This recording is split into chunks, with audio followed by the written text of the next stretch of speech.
wantittii kana ofumarraan lakkise jaalaticha.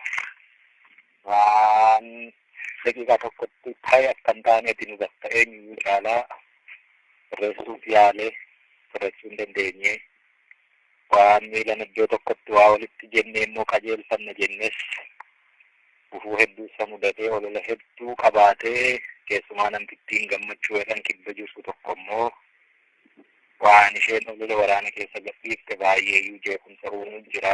Kanaaf waraana akkasumatti quba qabaatu.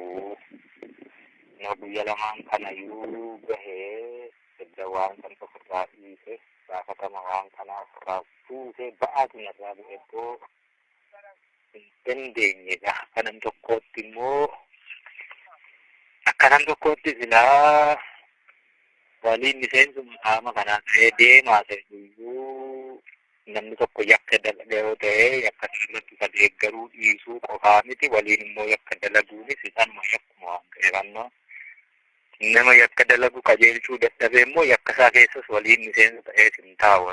Kanaaf waan ta'uu qabu fiichuu fuuldurumatti ilaalladha. Ammatti garuu akka qubataa jechuudha.